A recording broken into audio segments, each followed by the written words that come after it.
Méprisant l'opulence ventrue, je ne la tolère que comme condition de plus haut qu'elle, comme il en est de la grossièreté malodorante des égoutiers, laquelle est condition du lustrage de la ville. Ayant appris qu'il n'est point de contraire, et que la perfection, c'est la mort. Je tolère ainsi les mauvais sculpteurs comme condition des bons sculpteurs, le mauvais goût comme condition du bon goût, la contrainte intérieure comme condition de la liberté, et l'opulence ventrue comme condition d'une élévation qui n'est point d'elle, ni pour elle, mais de cela seul et pour cela qu'elle alimente.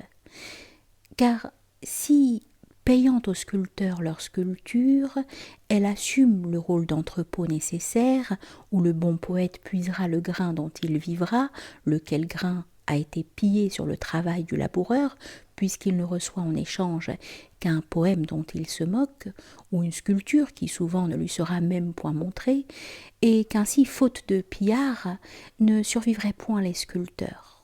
Peu m'importe que l'entrepôt porte un nom d'homme, et qu'il n'est que véhicule, voie et passage.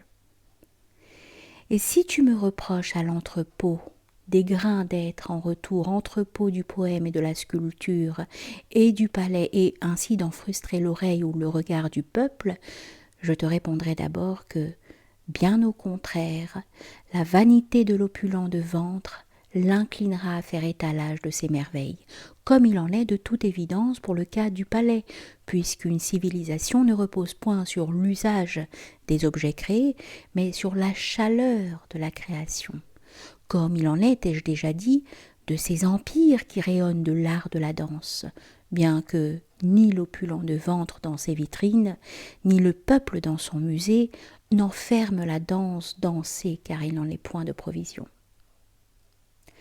Et si tu me reproches à l'opulent de ventre d'être 10 fois contre une de goût vulgaire et favorisant les poètes de clair de lune ou les sculpteurs à ressemblance, je te répondrai que peu m'importe, puisque si je désire la fleur de l'arbre, me faut accepter l'arbre entier, et de même l'effort des 10 000 mauvais sculpteurs pour l'apparition d'un seul qui compte. J'exige donc 10 000 entrepôts de mauvais goût, contre un seul qui sache discerner.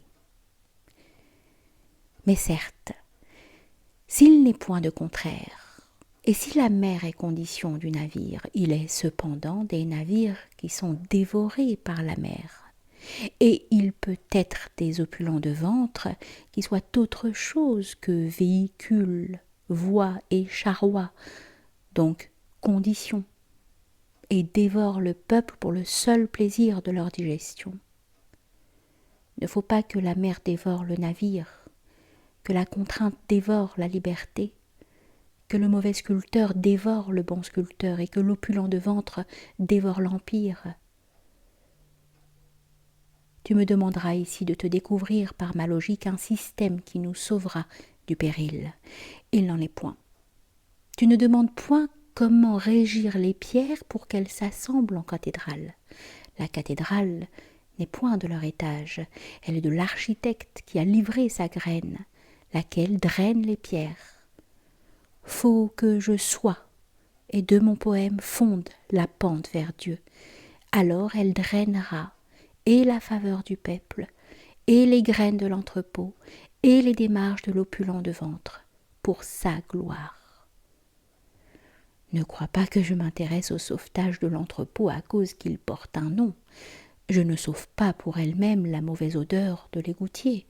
L'égoutier n'est que voie, véhicule et charroi. Ne crois pas que je m'intéresse à la haine des matériaux contre quoi que ce soit qui se distingue d'eux. Mon peuple n'est que voie, véhicule et charroi.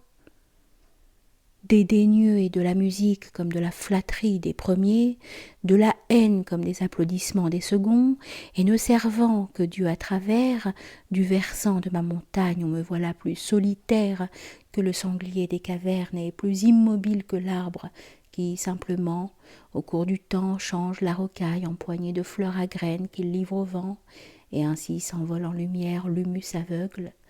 me situant à l'extérieur des faux litiges dans mon irréparable exil, n'étant ni pour les uns contre les autres, ni pour les seconds contre les premiers, dominant les clans, les partis, les factions, luttant pour l'arbre seul contre les éléments de l'arbre et pour les éléments de l'arbre, au nom de l'arbre, qui protestera contre moi?